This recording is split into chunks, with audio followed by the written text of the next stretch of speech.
Longtime listeners might be wondering where the drum track is. I add that in post. That doesn't happen live. It doesn't happen live, no. I don't have a soundboard. Not yet.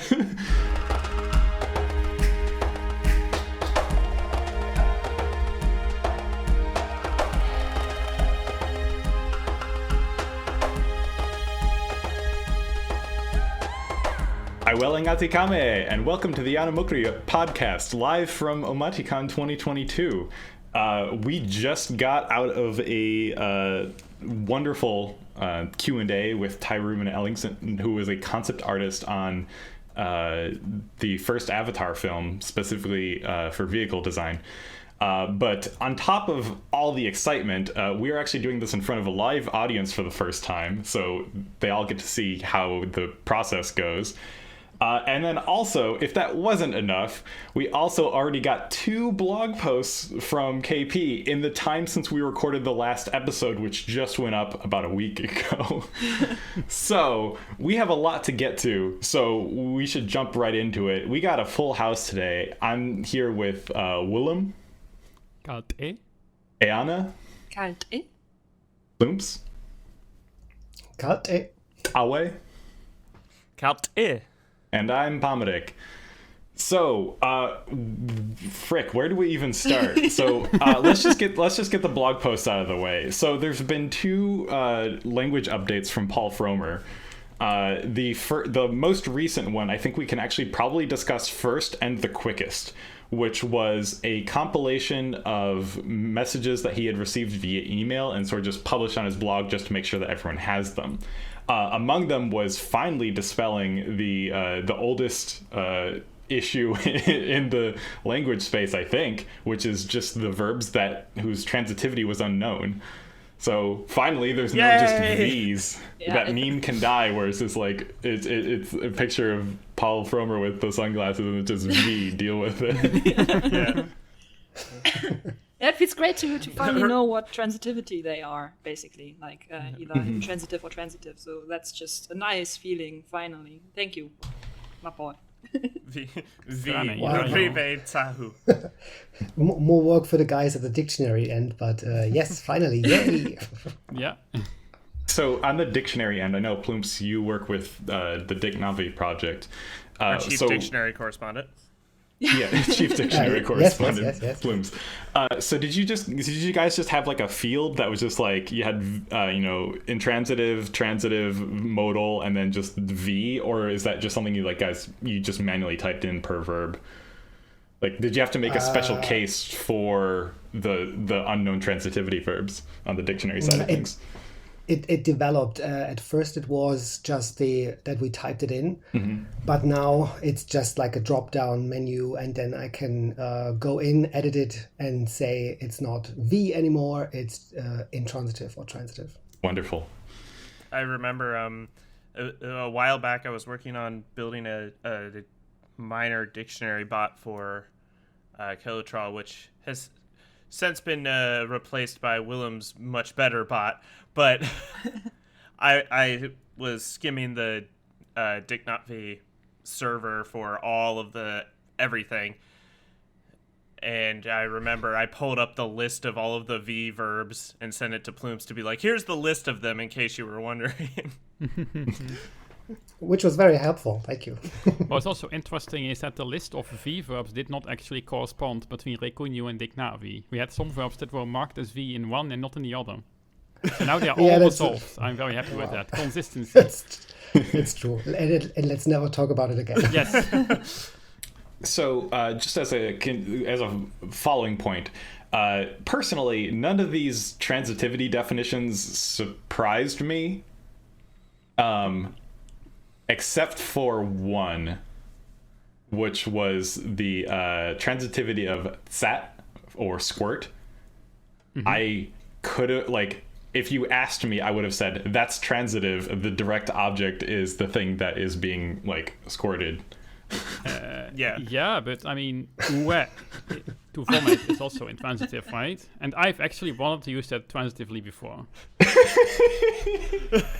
So right. Well, Well, that makes then sense. the question would be: is the direct object of vomit the thing that you are vomiting up, or the thing that you are vomiting at, or where you are vomiting? I mean, it's That's not. useful. It doesn't only mean like vomiting, right? It just also means like I don't know, regurgitating something in a Right. broader sense. So Yeah. maybe an owl is coughing up its whatever thingy, or whatever.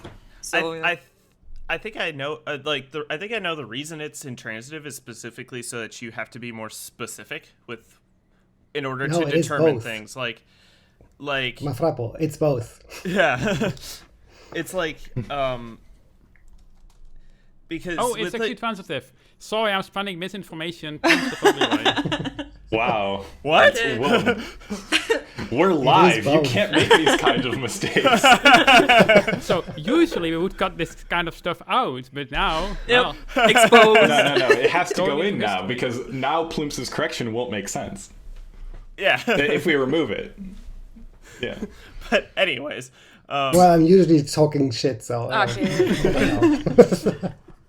but with squirt, I think I know why. It's because you have to be more specific. Like with English, you can say,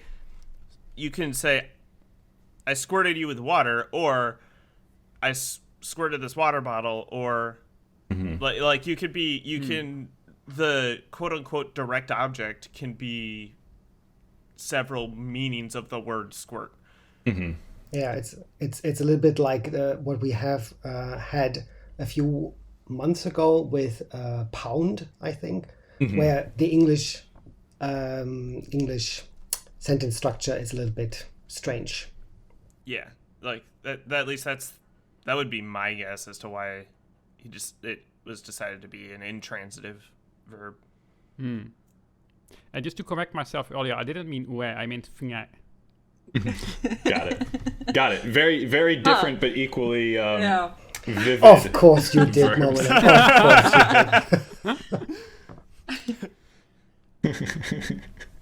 All right. In So, case you couldn't any hear other it, thoughts on I was squinting at the Discord channel. If you could. Unfortunately, this isn't a video show, even in this live environment. Yeah. Yeah, but I agree with you, Palmerik. It's not most of them not very surprising. Yeah. Yeah. All right. Any other thoughts on the first post, the newest one? Sorry. I mean, we discussed the whole case endings thing in the last cast, right? Yeah. No, that was actually the thing that was information that we had before, and this post was just Paul putting out on the blog stuff that was developed in private, but also just kind of publicly known among the community anyway, because nobody's hoarding this information. Yeah. I still but have I a do couple of actually like emails this- out there that I'm waiting on him to respond to.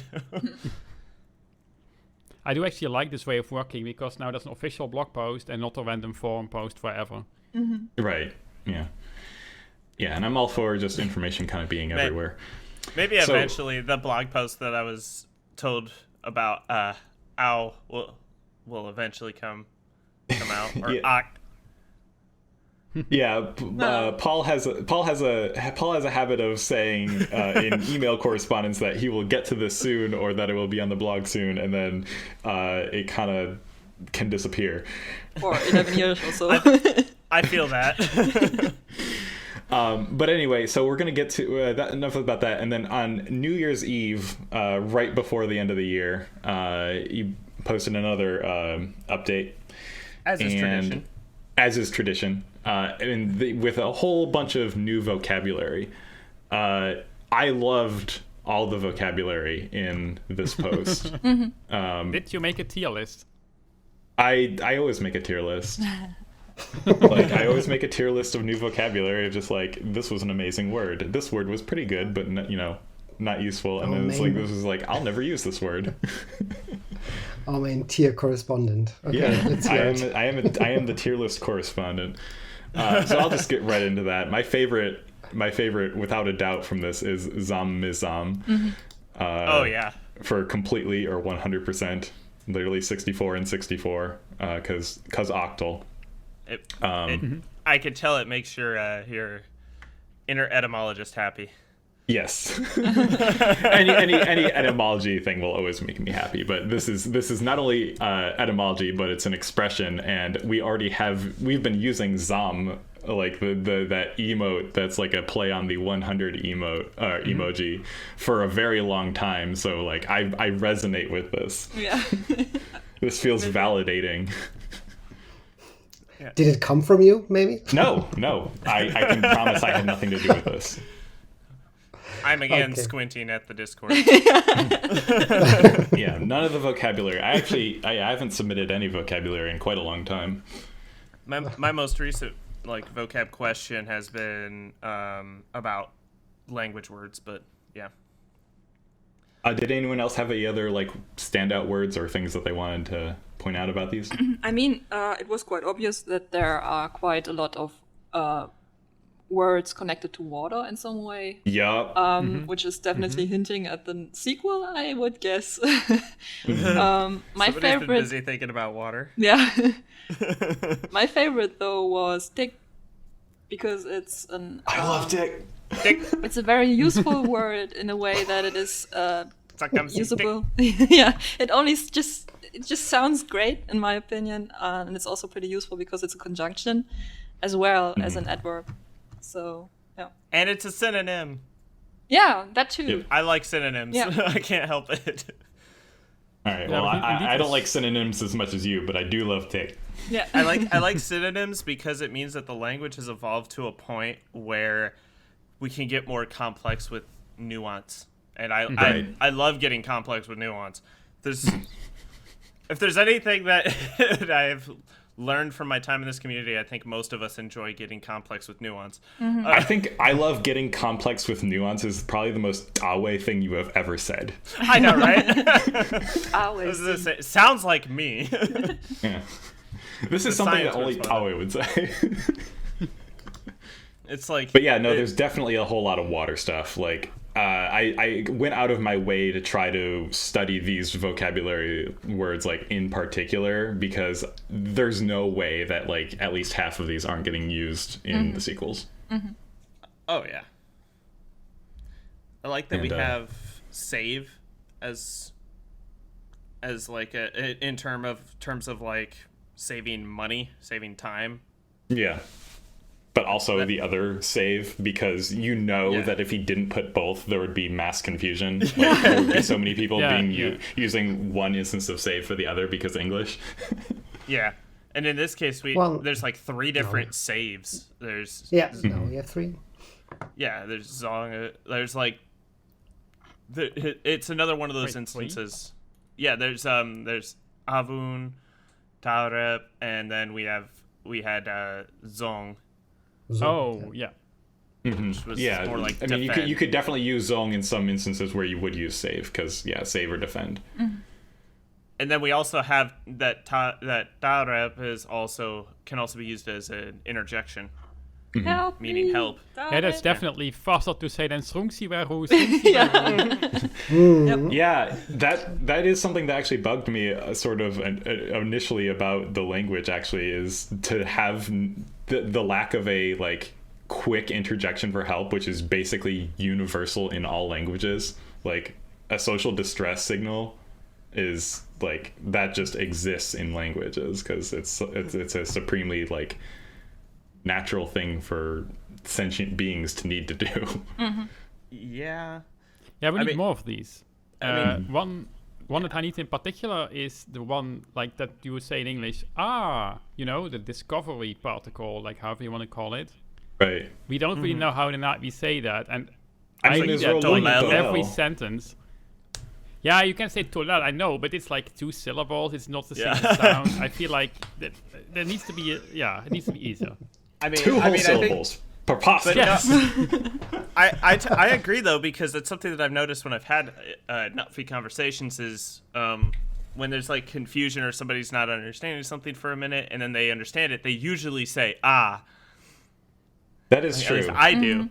So like That is true, and it's also something that can differ between languages. I know I studied Japanese in high school because I had like high school classes for Japanese, and I remember when I was doing stuff in Japanese, I would use like un or like for like oh okay I see, but like I don't use that for English, and I definitely don't use that for leNa'vi, and I also do the same kind of thing where I use like for when I'm like thinking in leNa'vi, because that is sort of like the canon way of doing that, and for Japanese it would be like eto. So yeah, when I'm thinking, whenever I've had to do that sort of like confirmation, oh I get it, oh okay, all right thing, I've always gone with just an like a vowelized M sound, and that's definitely not like a thing. But that's it. But isn't exactly Tolel and Rolun exactly for that situation? To say, oh, I understand. Plumps. Rolun. They're 2 syllables. Or I get what you say. but they're 2 syllables, and that's just so much work. Like Oh, come on. it's literally twice as much work. Oh wow. Yeah, but come on, Navi is known for doing that. We do Also typically true. have more syllables than we usually do in other languages. Totally true. So yes, I think if someone asks this to Paul, finally, I think I sent a request like 5 years ago to the LEP. But like if someone asks Paul and he says, no, you should just use Tolel, I mean, that's fine. But then we know that we shouldn't use A. That's the thing, right? Yeah, that's true. Yeah. Like, actually, this is a good thing for the audience that's listening at the moment. One of my personal favorite things to teach, especially early on, is interjections, because one, it gets you used in language right away, which helps you start building those connections you're going to need for the more complex topics, and two, these are things that are really easy to incorporate. Like, Yeah. everybody says yes, no. So just replacing that with srana and kehe is really rapid uptake of the language. So like if you have other interjections that we don't have, discuss it. Bring them up. Make it known. Bring them up and forward them to KP. I mean, his email is like on his website. Like, yeah. And I've emailed him. He's an extremely nice human being. Yes, I can confirm. So I was part of the language community for like, I think 2 or 3 years before I even ever like emailed him, or like worked up the courage to email him. And I'm even in the email, I was like, I'm nervous, like, but like. I was gonna say, I think I emailed him before you did. Yes. And I joined a year after you did. Exactly. And like even in his response, he's like, "Oh, but like, why are you nervous? Like you seem so good at this. Like, it's great to meet you." And like he's super friendly. I don't know if I ever made it public, but I talked to him once. Or like when one of the emails that I had with him, we talked about he actually majored in astrophysics as an undergraduate, like I did. For a period of time. Oh, that's cool. I didn't know that. Wait, really? Yeah, and he was he's a huge math nerd also, and he was looking. I knew he did stuff with math. Yeah, like he was looking at going through an abstract algebra textbook, and he sent it to me to look at. So that was kind of cool. Yeah, I was like that. That was a bit of a surprise. I was like, really? That's kind of cool. Because I knew he taught math in, I want to say it was like Malaysia or something. I know he did like an abroad math course. He taught that, and then that was a huge part of his like love of languages as well. Because I think that came out of the email that I sent him. Oh, that was like one of the first emails I sent him, where I was like, I want to help develop the number system a little bit more and like work on, because I know there's quite a few people here who don't particularly care for the number system, or at least think it's the most important thing. But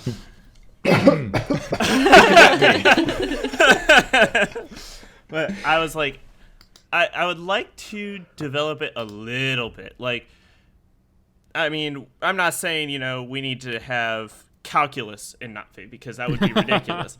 But The like, derivative of x squared. yeah, like, but like simple arithmetic, like addition, multiplication, division. That's something that's definitely going to be at least partially understood, right? If not well developed. Like I don't think anybody's going to be sitting here doing like general relativity levels of math, but like, you know, a little bit of basic addition, subtraction, multiplication, division, things like that would be something that's definitely around. For sure. I think that's the whole conversation came up. Right. Counterpoint here. I'm always a proponent of like, don't get too bogged down with specific numbers, because like vague numbers are more commonly used, and also they just make more sense to use in like a conversational context. But we kind of got distracted here with a tangent, as we are wont to do on the podcast. But I actually wanted to circle back to something that you mentioned earlier. About how learning interjections first is actually like a really useful skill. 2 years ago, Palm would not have agreed with that, because I'm always a hardliner teaching like cases like immediately after the alphabet. But as I've been like developing Na'vi as a second language a little bit further, I've come to make chapter 1. Chapter 0 is learning the alphabet and the pronunciation, but chapter 1 is definitely interjections, because like you said, like just incorporating those will get you speaking Na'vi immediately, and the sooner that you can be comfortable in that space speaking Na'vi in a conversational setting, like, I mean, heck, we've had Na'vi conversations on here. We sometimes do that, where like I'll just be like sran, like, you know, you can just be nodding your head basically to what's being said, and that's still participating in the conversation, because you're still processing what's being said and, you know, engaging in that and building up kind of like a Na'vi brain. Because I know like once I start speaking Na'vi, like I have to switch over to Na'vi brain mode, and then once I'm in there, it's super comfortable to keep speaking Na'vi. But then switching back to English, like I have to like turn off that brain, boot up English brain again, and then just like resume. And I imagine it's like that for other languages too. And you know, English brain is still running on that like Intel Pentium Windows 95. Right? Like, no. It plays the startup sound, and like you can hear the hard drive whirring up. That's floppy disk. Sounds like America computers now safely be shut down. It's a deep cut. Lays down a bed. Ding, ding, ding, ding. Yeah, no, I like that's something that I picked up from my Italian when I learned Italian for that time, because like everything, I could not form an Italian sentence to save my life right now, despite spending an entire summer basically in an immersion learning. But I still remember so many of the interjections and so many of the little phrases and everything. Like, I could still say, my name is X, what's your name, in Italian. Just because it was a token. It was literally the first phrase I learned. I mean, everyone who's learned Na'vi probably knows Ngaru Lufbomsrak. Like, yeah, like, and there's nothing wrong with that. Yeah, no, there isn't anything wrong with it. We meme on it, but it's a meme because it happens a lot, not because it's like particularly hated or whatever. Yeah, like that's how memes arise, is because people think about a piece of information and then that's connected to the like broader social context that we all like live in.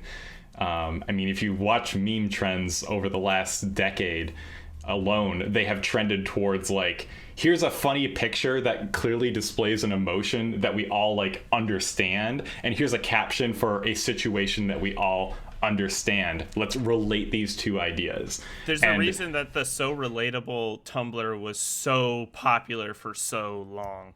Right, because they latched onto like functionally what memes are, is like, you know, it's a social sharing of experiences and like tapping into that connected nature. So this again, where, when Ngaru Lufbomsrak it becomes like a meme, it's because we all know that experience. That's all something that like everyone's gone through, everyone's participated in at some point, and also just remembers being there. Like, I always bring up to new Na'vi learners that like literally everybody who speaks a word of this language started at the same spot. Yep. Now I gotta, my science guy glasses are coming on here because I have to talk about this because I used this once in a test as part of an essay that I wrote. Meme is actually a scientific word. Yeah, no, it is. A meme is to like culture and knowledge what a gene is to your biology. It's just something that is passed on socially to others. And it's called meme theory. And so it's like, I literally used that as an essay. That's a made-up word. It existed long before the pop culture image macro version. Now it's just been incorporated as this is what a meme is. Like that's why it was called a meme, is because that's exactly what it is. It's something that exemplifies the culture. It was just cracking me up. Today I learned. Yeah, interesting. I used that. I got a good score on that essay too. It was great. It was like my graduate school essay. I talked about memes in it. It was awesome. Did it have an example meme? Figure 1. An example of a meme in contemporary culture. Like it's the dumbest meme. Ken has cheeseburger. So I do want to check in, and that is we are now halfway through our allotted time. I'm going to actually be pretty strict about our schedule here, and we actually do have several questions in our Q&A section, and I know that we're going to spend forever talking about these. If there's anything else that we want to talk about on the blog post? Nope. I love Psy. Psy. Oh, yeah. Psy. Yeah. Loyal. But that's it. Loyal, yeah. Yes. And that's it. So I actually had a brief discussion with the person who probably couldn't have cared less. I was talking with my fiance about this so one of the words that she knows is "cite it" because it's handsome, and she likes calling me "cite it." And I pointed out that I pointed out that Psy is loyal, and I was like, I wonder if Psy and Psy have like any amount of connection where like a attractive quality of somebody is that they are like loyal. I love how it's like on the blog post. Yeah, as far as we know, Psy and Psy are not related. Yeah. And that's the thing. And then immediately afterwards, I was like, I wonder that, and I was reading, it's like, oh, but they're not related, and he explicitly said it right there. But it's more fun to have the speculative conversation than it is to know for sure. Damn it. Yeah, because and this only happens because the only way that I acquire Na'vi vocabulary is by means of etymology. Like if there's an etymology connection between two words, that's how I remember those words, not by like root words are very difficult for me to remember. So on your tier list then Tsand'el must be very high. Oh, it's S tier, easy. See. Good. It's S+++. Yeah. No. There can only be one S plus. It's the best one, which is Zam. But the others that we discussed were also really high up. Thick is high. Okay. Psi is up there. The derivatives of Psi anyway. Anyway, so let's get to the questions and answers before we get distracted. Segue. Yes. Let's Segue. do. So we had a question and answer section open in the OmatiCon section of the Kelutral Discord. People who presumably listen to the cast, or at least are aware of us, submitted questions, and so we're going to try to get to them. So our first question comes from Exostrike, and the question is, what are your hopes and fears for the Avatar franchise long term? Me personally, that it's going to be just like milked like the Disney cow until there's no milk left. I'm going to be totally honest with you. That is both a hope and a fear. I hope for it because I want more Avatar stuff, but I'm afraid of it because I'm afraid that the quality will diminish over time because of that. Yeah, and I don't want that to happen. I will say that based off of my experience and what I know from Disney, and some of this comes from talking with people who worked at Disney World and as well, Disney World. Yeah, Disney World. Disney World. They have a, like, whoever developed the movie in the first place has a very pretty high degree of control over what is done with the movie, with like the IP. Like, Lucasfilm has control over everything Star Wars, pretty much. Part of the reason that I know this is because it turns out if you go to Disney World, you can buy, you know, these statues of different characters from the movies. And I think I've talked about this before. The Star Wars character statues are like $300 to $400. The Avatar ones are like $150. And I actually asked a cast member that at the, like, one of the people working at Disney World about that, and they said that's because Lucasfilm takes a huge cut from the sales, so they have to price it higher to even break even, whereas Lightstorm doesn't take as much of a, like, they take a cut, but not near as much of a cut. And also, like, just like with Star Wars, the world of Avatar was being conceptualized and designed and built before Disney even owned Avatar. So, like, the whole Disney part of it, I just don't see them going as insane with it. In fact, there's only 2 spots in the entirety of Disney World that you can buy Avatar merch at. And that's because it's specially licensed. Right, it's very contained.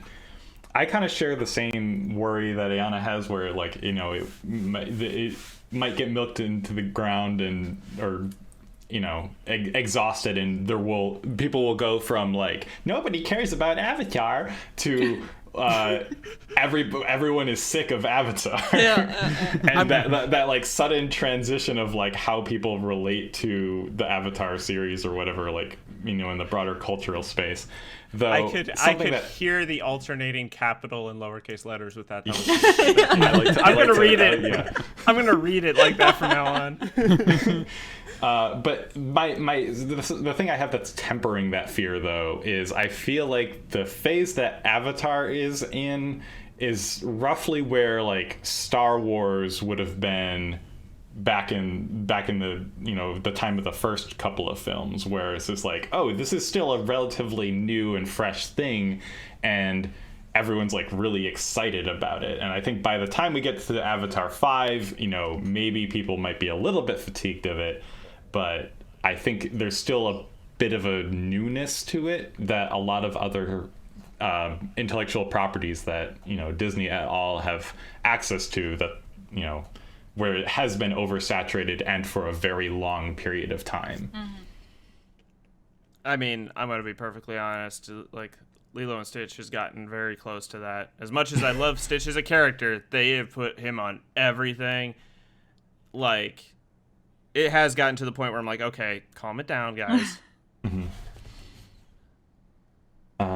It'll be interesting to see if like something happens to Avatar beyond the films, you know, like if there gets an animated series adaptation, or, you know, all Disney these Plus other series when. Sure. It'll be interesting to see then, but you know, I think for now, given the materials that we know are coming, I don't know how susceptible it is to that. Any other thoughts on this question?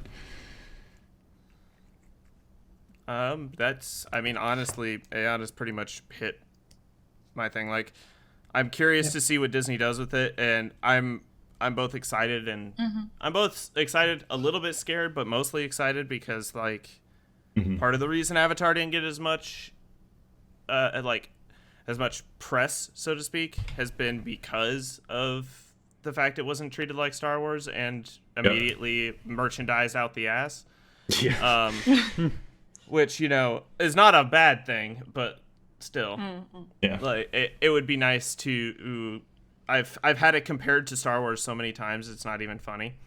I mean, there are clear lines to compare it in that it is a sci-fi epic with a. You know, one advantage we can draw from that is, especially with the development or what the realization, what the fandom can do to a franchise is that, as far as I understand it, they treat the fans more seriously, and especially with canon examples, is that all the stories that we hear or read now, from the comics to maybe the game, maybe the definitely the films or whatever may come, that those are not actually parallel universes, but that it happens in universe in the time on Pandora. I was gonna say, like, as much as, I mean, some people see this as the downside, but you have to hand it to Disney. They are really, really, really good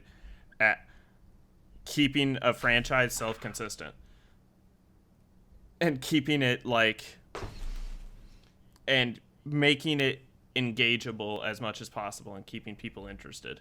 And I think that's something that James Cameron especially excels at, is being very internally consistent.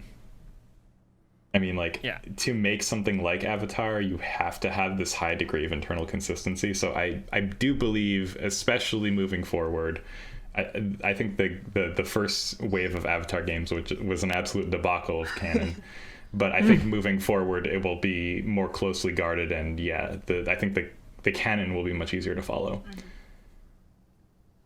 I'm going to move on to the next question. So what is something you would want new Emmy from the community asks, what is something you would want new Avatar fans, for example, people coming in due to the park or the new film, to know or learn when first jumping into the community or franchise? I have a very simple one. Yeah. The language is an actual language, and it's easy and interesting, or relatively easy and interesting to learn, and it's a fun activity. You have a nice community here. Also, yes, learning a con language is a very nerdy thing, but it is, so it's everything else. So, for me, with learning the language, it's made learning languages sound more interesting, because now I have something to draw off of that's more less like, oh, I have to learn this, and more like, I want to learn this. Right. Yeah. I mean, I can second the idea that, hey, the language doesn't bite, but neither do we. But no, that's actually my point, though. My question, or not my question, but my response to this would be, we don't bite. Engage with us. We're nice people. Just talk to us, with us. The Avatar community is sincerely one of the kindest groups on Earth. We get each other, and there is a innate degree of compassion that comes along with being a fan of a film that so celebrates these kind of connections we have, not just with the world, but in nature, but also just with each other. And that's only going to be further exemplified in the sequels, given what we know. Also, something that I would want all new fans to learn when first jumping into the franchise: they don't have sex with their ponytails. Damn it! Important one. I think that's something that everybody, regardless of whether they want to jump into the community, should know. Well, it also says when first jumping into the franchise, so I'm just gonna set that record straight. Right. That wasn't included in the episode. That is true. Yes, they don't have sex with their ponytails. Damn it. That's about. I would pretty much second what Pom said there. That we're pretty. We're a pretty welcoming community overall. Everybody's kind. Everybody's caring. Everyone's here for the same reason. Yeah. That as I think, Pom, you talked about this once. The nicest thing about this community is that you can come in and you know that you have at least one thing in common with literally every single other person in this server. Yeah. So I'm gonna move on to the next question. This comes from Ellie. What drew you to Avatar in the first place? So I guess we can kind of just go top to bottom, answer individually. All right, Willem, you're first. Yeah. Oh, in that list. Okay, top to bottom. Yeah. So I just watched it at a birthday party years ago. I liked it because of the fantasy world building. I liked how the language sounded, even though I didn't know it was an actual learnable language at that point. And then I think 2 years after that, I figured out it was a learnable language, and then I jumped into the community, really. For me, I at first was reluctant to watching the movie because it was so overhyped in my stupid opinion back then, and very childish one at that. And my ex-coworker nagged me until I gave in and finally watched the movie just to shut her up, basically. And the rest is history. I googled if the language is actually a thing. I joined the language community, and I never left until now, and that is 11 years ago now. A question: do you still have contact with that coworker, and do you spam them with random names? No. Can you please stop about it? No. Unfortunately not. I hope she's well, though. I hope she's well. We need to track that person down and thank the hell out of them. Yeah. Sometimes they have a point. The ultimate revenge. I had a completely opposite experience from Eana, because I didn't hear about the movie before at all, and it was in theaters, and my sister asked me, I think it was between Christmas and New Year, to go to the cinema, and my first 3D experience in years, and I was impressed, and researched a little bit about the language, and have been a member ever since. And so from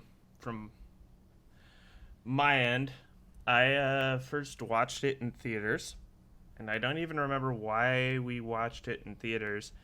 I think it was like my parents took me or whatever, and then I like to mention that this was one of the only movies that I've ever watched twice in theaters.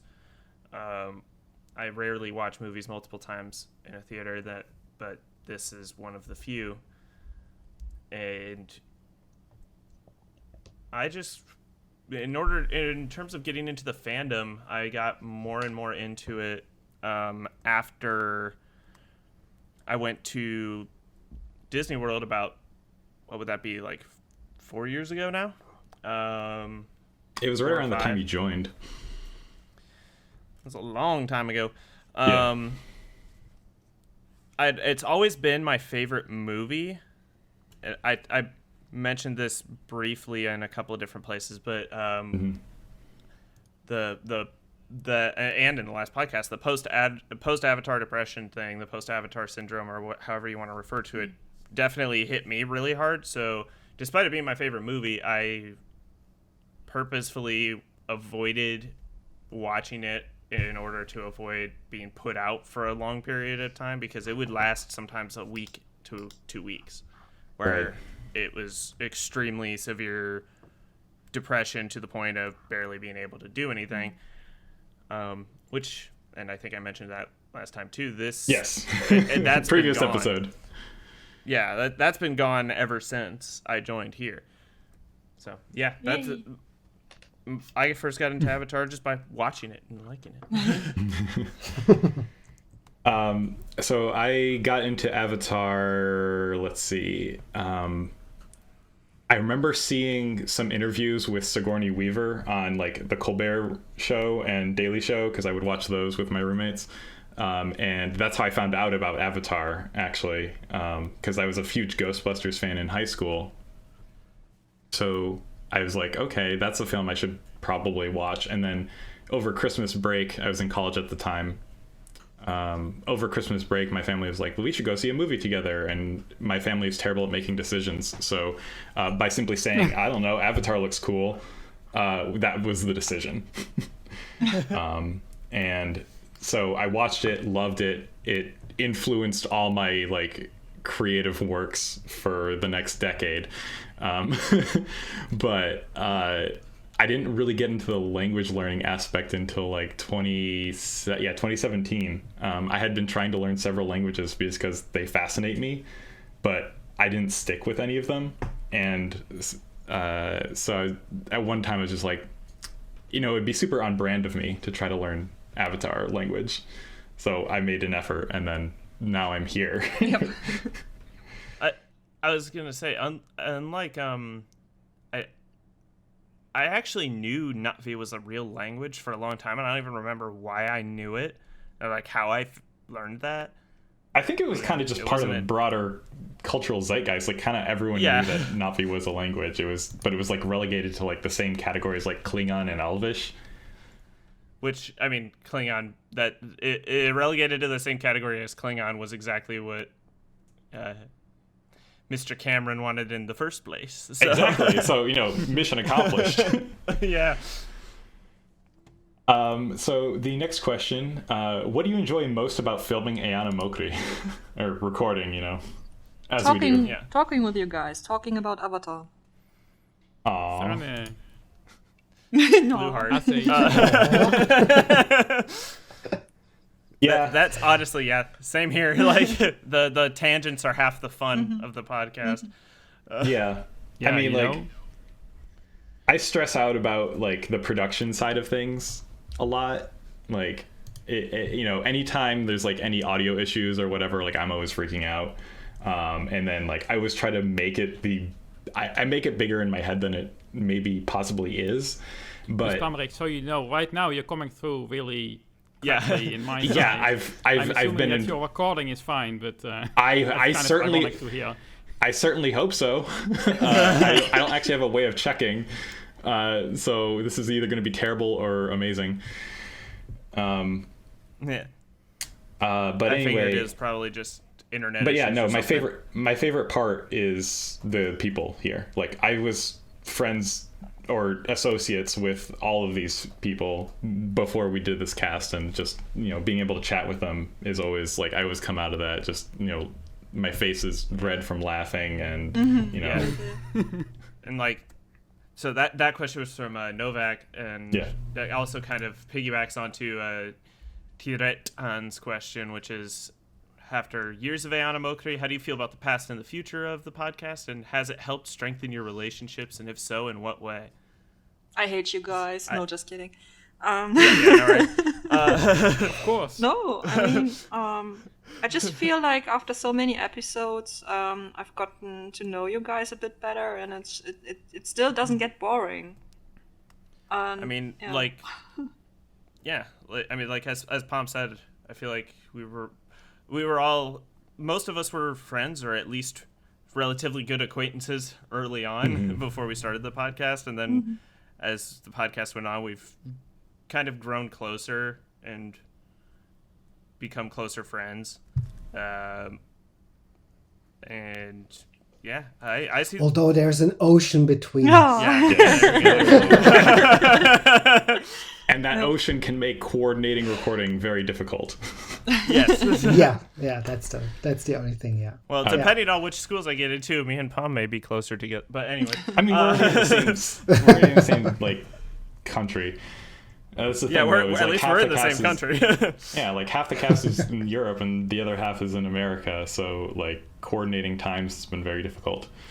Sometimes we were hoping to get some people from overseas in for the filming of the how-to episode, but that didn't end up working out. So yeah, that would have been another fun time to do an Eana episode. Indeed. Brief tech aside, that is something I sorry. Wish Brief tech aside, has my that, voice fixed at all, or is it still crackly? It's still a little crackly. Okay, then it's probably a Discord thing, because it's probably the noise suppression thingy by Crisp. I've had that issue. Possibly. Before. Yeah. Possibly. Anyway, Maplums wanted to say something. Yes. Well, for the future, I would hope that we can include more people from the community, as we did at the beginning with the interview sessions and so on. So that would be really nice if we could continue that. I've given up on a rigid schedule because Yep.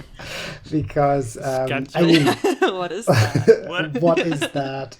Time. I'm sure I've heard of that somewhere. Yeah.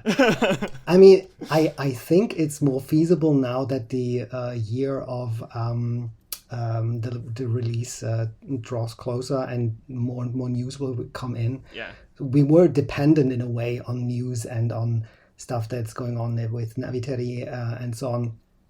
So that's going to be a little bit better or more. Yes. May I? Having things to talk about is a really good way to kick our ass to actually record. Yeah. Yes. That is the quickest way to get us to record. May I wish for something? Sure. It probably won't happen this year when the sequel came out, but maybe sometime in the future. And I would really wish for us to meet up, all of us, and record a live That would be so recording, cool. actually being there, everyone. I would absolutely love that. I think that would be an absolutely great time. For I sure. think the only disadvantage of this would be that, like, then later, if we are all back in our own homes again, it'll be like, oh, but this is so much work. I don't want to do it this way. Yeah, I know, right? Right. It again. No, I definitely Like, felt okay. that. I definitely felt that That's during the most expensive podcast. Yeah, what is our budget again? Yeah, I know, right? What is our Oh, we budget? have a I think I Patreon. I know, right?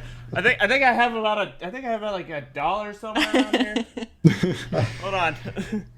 So Found my 20 cents in the couch Nice. cushions. Let's start. So regarding the question, how do you feel about the past and the future of the podcast? The past, I look back at the past episodes sometimes and cringe a little bit because A little bit. part of Sometimes, me, like I can hear in my voice in some of the very early episodes just how uncomfortable I was with like what I was doing. And also because I had such a crazy high standard in my mind for like what we should be producing, and I will never let go of that. I'm always going to have this like overly aspirational idea of like, oh, this is going to be this beautifully edited and perfectly organized podcast or whatever, and I always have all these like big dreams for it, and that speaks to the future. I want this to be a great podcast, but I think the thing I have come to realize over that time is that it was always great. Yeah. Aww.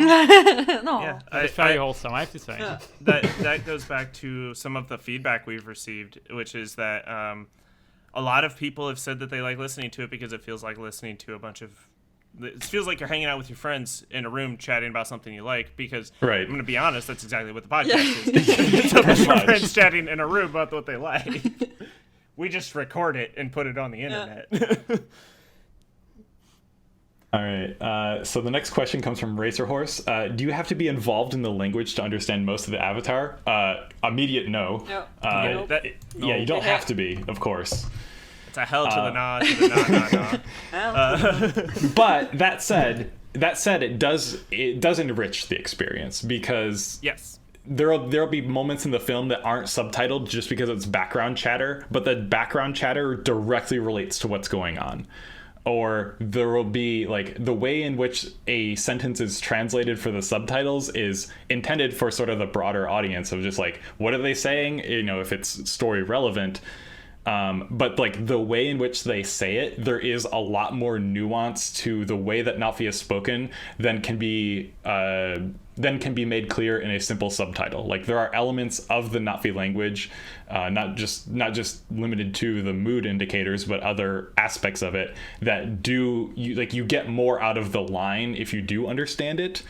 Than what you would get out of a subtitle, but there's nothing that's like, oh, this is groundbreaking or this completely turns everything on its head.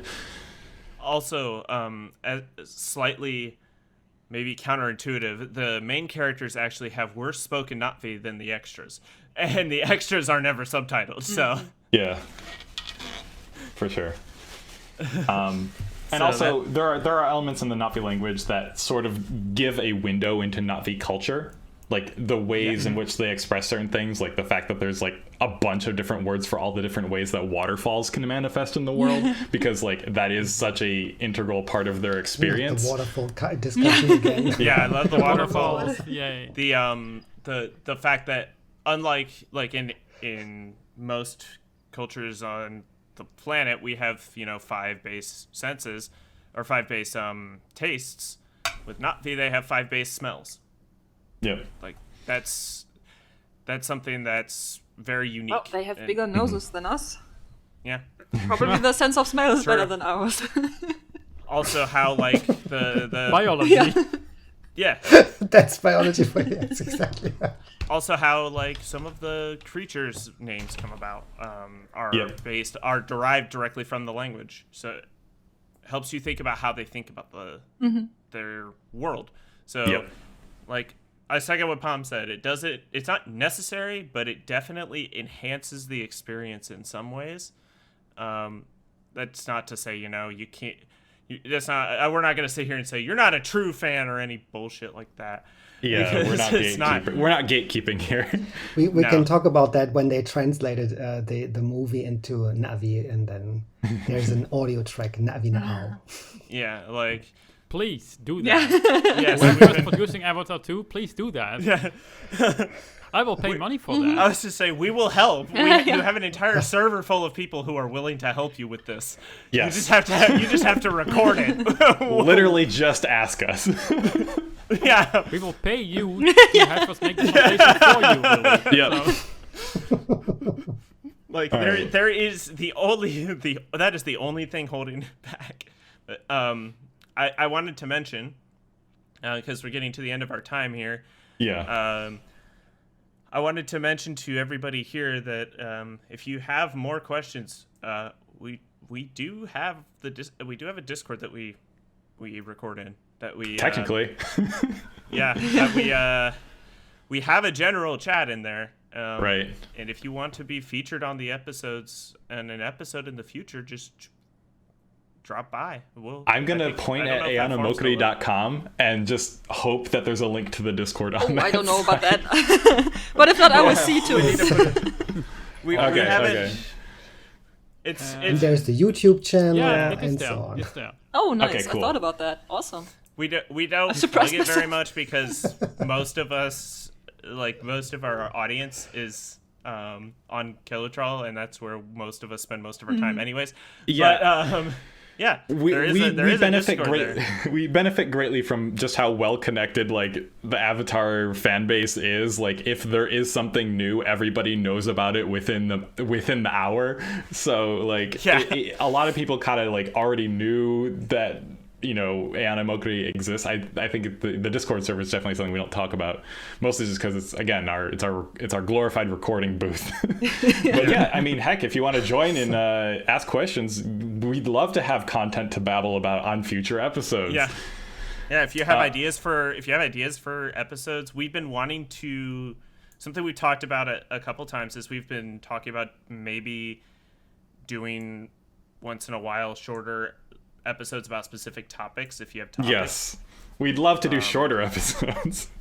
Yeah. Will we ever say do a shorter episode? They're probably still going to be an hour and a half long. I think our record is 40 minutes. Like yeah.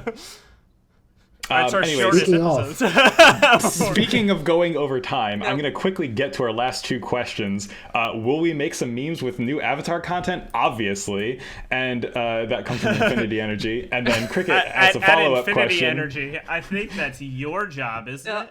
Yeah, we'll do our best, but what are you doing? And then Cricket asks, can we do the traumatized Mr. Impossible meme with the language is relatively easy and in color and infixes in black and white? Don't let your memes be dreams. Make it yourself. Of course we can. You can too. You're part of we. Infinity Energy is the official meme CU of yeah. But anyway, so thank you guys for your questions. Thank you for tuning into this live from Kelutral thing. Please enjoy OmatiCon. People who are listening to the recorded version, OmatiCon happened and it was awesome. I can already tell you that, and it just started. So with that, we're going to sign next off. Year. Hang out for the next one. Hi, leNa'vi. Hi, leNa'vi. Hi, leNa'vi. Bye, Aloy. Thanks for listening.